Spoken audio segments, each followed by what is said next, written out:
இயக்குனர் ப. ரஞ்சித் அவர்கள் இன்னைக்கு தன்னுடைய முகநூல் பக்கத்தில் ஒரு பரபரப்பான ஒரு வீடியோ வெளியிட்டு பேசுபொருளாயிருக்கார். அந்த வீடியோவில் அவர் என்ன பேசுகிறார் அப்படின்னா, பகுஜன் சமாஜ் கட்சியுடைய மாநில தலைவராக இருந்த ஆம்ஸ்டாங்கோடைய படுகொலைக்கு நீதி வேண்டி ஒரு மாபெரும் ஒரு நடைப்பயணத்தை, ஒரு பிரச்சாரத்தை, ஒரு ரேலியை நாங்கள் ஒரு கண்டன பேரணியை நடத்த இருக்கோம். வரக்கூடிய 20ஆம் தேதி சனிக்கிழமை மாலை 3 மணிக்கு சென்னை எழும்பூர் ரமதா ஹோட்டலிருந்து எழும்பூர் ராஜரத்னம் ஸ்டேடியம் வரைக்கும் இந்த மாபெரும் கண்டன பேரணியை நாங்கள் நடத்த இருக்கோம். இந்த கண்டன பேரணி எதுக்குன்னா, ஆம்ஸ்டாங் படுகொலையில் ஒரு நியாயமான ஒரு நீதி விசாரணை நடக்கணும், ஒரு ஃபேர் அண்ட் டிரான்ஸ்பரண்டாக ஒரு நீதி விசாரணை நடக்கணும், உண்மையான குற்றவாளிகளை அரசு அடையாளம் கண்டு நீதியின் முன்னாடி நிலைநிறுத்தணும் அப்படின்னு சொல்லிட்டு ஒரு மாபெரும் கண்டன பேரணியை வரக்கூடிய 20ஆம் தேதி சனிக்கிழமை மாலை இயக்குனர் ப. ரஞ்சித் நடப்பதற்கு ஒரு அழைப்பு விடுவித்திருக்கார். இந்த கண்டன பேரணியில் எல்லா தலித் தலைவர்களும் பங்கேற்பதாக உறுதியாயிருக்கு. மேலும் அவர் அந்த வீடியோ ஆரம்பத்தில் எப்படி ஆரம்பிக்கிறார் அப்படின்னா, நாம் எல்லாருமே பேசியபடி அப்படின்னு ஆரம்பிக்கிறார். அதாவது இந்த கண்டன பேரணி எல்லா தலித் தலைவர்களும், தலித் இயக்க ஆக்டிவிஸ்ட்கள் எல்லாருமே இணைந்து தான் இந்த கண்டன பேரணியை அவர்கள் 20ஆம் தேதி திட்டமிட்டிருக்காங்க. ஸோ இந்த கண்டன பேரணி உண்மையிலே பார்த்தீங்கன்னா ஆளும் திமுக அரசுக்கு ஒரு மிகப்பெரிய தலைவலியாக ஆகப்போகுது. அதை பற்றி தான் நம்ம இந்த நிகழ்ச்சியில் விவாதிக்க போகிறோம். நான் உங்கள் ஜோசப். வாங்க நம்ம நிகழ்ச்சிக்குள்ளே போகலாம்.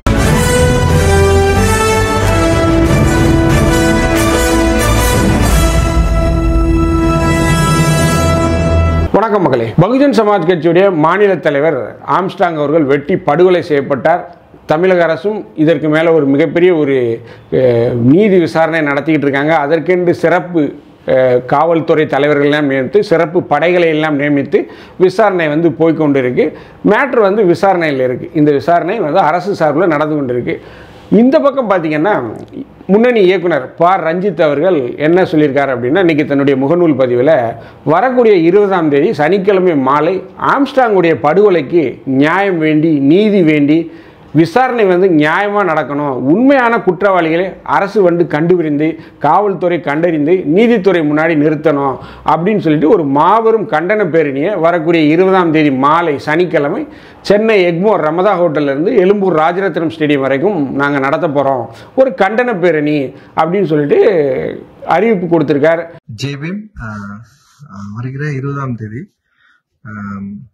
மிக கொடூரமாக படுகொலை செய்யப்பட்ட பகுஜன் சமாஜ் கட்சியின் மாநில தலைவர் அண்ணன் ஆம்ஸ்டாங் அவர்களின் படுகொலைக்கு நீதி வேண்டி ஒரு ரேலி பண்றதா நம்ம எல்லாரும் முடிவு பண்ணியிருக்கோம். அந்த ரேலி 20ஆம் தேதி சனிக்கிழமை மாலை 3 மணிலிருந்து தொடங்குவதாக திட்டம். ஸோ இந்த ரேலி எதுக்கு அப்படின்னா, அண்ணனுடைய படுகொலைக்கு சரியான வகையில விசாரணை நடைபெற்று உண்மையான குற்றவாளிகளை கண்டுபிடித்து அவர்களுக்கு மிக சரியான தண்டனையை பெற்று தரணும். அதே நேரத்துல தலித் தலைவர்களுக்கும் தலித் மக்களுக்கும் தமிழக அளவுல, இந்திய அளவுல தொடர்ந்து நடைபெற்று கொண்டிருக்கிற வன்கொடுமைகளுக்கு ஒரு பதிலை கோருவதன் ஒரு நியாயமா இந்த ரேலியை நம்ம திட்டமிட்டு இருக்கிறோம்.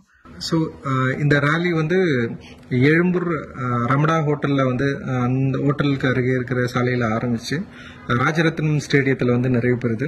அங்கே ஒரு நினைவேந்தல் கூட்டமும் நடக்குது.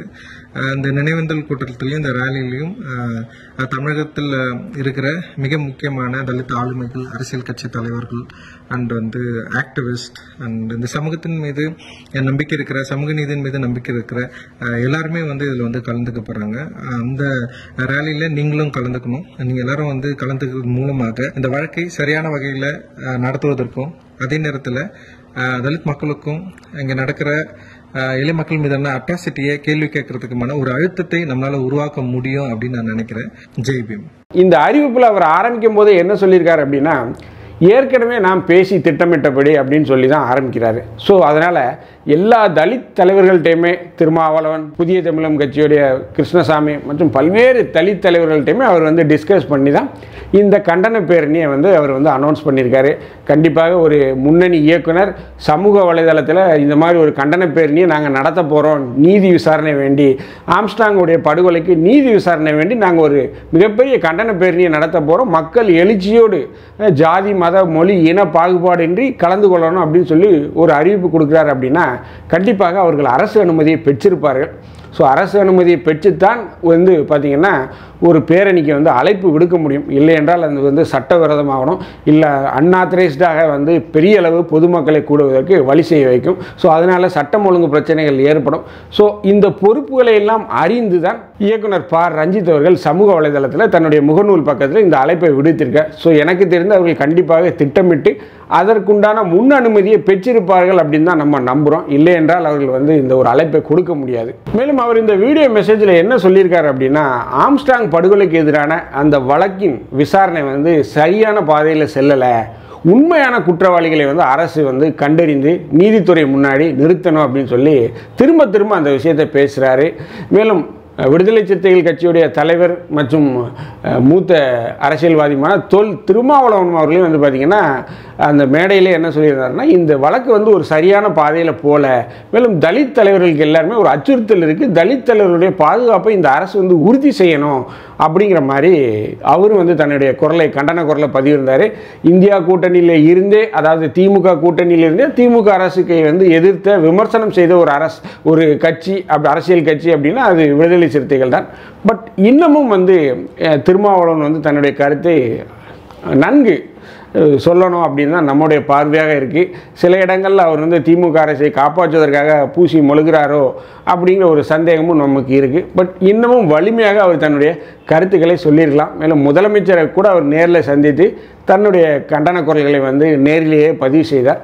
இருந்தாலும் நடக்கக்கூடிய சம்பவங்கள் வந்து பார்த்திங்கன்னா ஒரு அதிருப்தியான நிலை தான் மக்களுக்கு வந்து திமுக அரசின் மீது இருக்குது அப்படிங்கிறது தெரியுது. இயக்குனர் ப. ரஞ்சித் அழைப்பு விடுத்திருக்க இந்த பிரம்மாண்ட பேரணியில் வந்து பார்த்திங்கன்னா ஆயிரக்கணக்கான தலித் சமூகத்தை சேர்ந்த மக்கள், தலித் தலைவர்கள், தலித் ஆக்டிவிஸ்ட் மற்றும் சமூக ஆர்வலர்கள்லாம் மிகப்பெரிய அளவில் கூடுறதுக்கு வாய்ப்பு இருக்குது.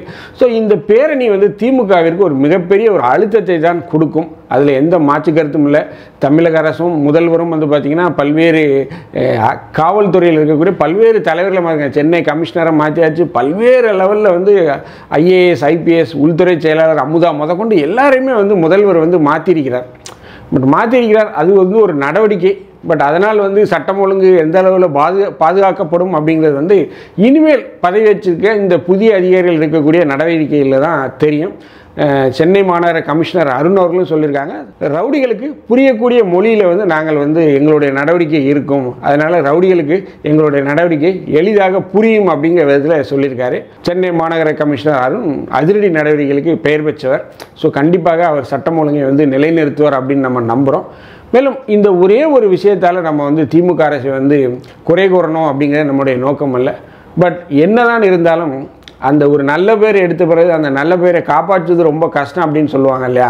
ஸோ அந்த நல்ல பெயரை காப்பாற்றுவதற்கு தமிழக அரசு இன்னமும் விழிப்போடு இருந்து செயல்படணும் அப்படின்னு தான் நம்ம பார்க்குறோம். மேலும் இந்த சனிக்கிழமை நடக்கக்கூடிய இந்த பேரணியில் லட்சக்கணக்கான அளவில் வந்து தொண்டர்கள், பல்வேறு தலித் கட்சியை சேர்ந்த தொண்டர்களும் பொதுமக்களும் தலித் மக்களும் வந்து பங்கேற்க வாய்ப்பு இருக்குது.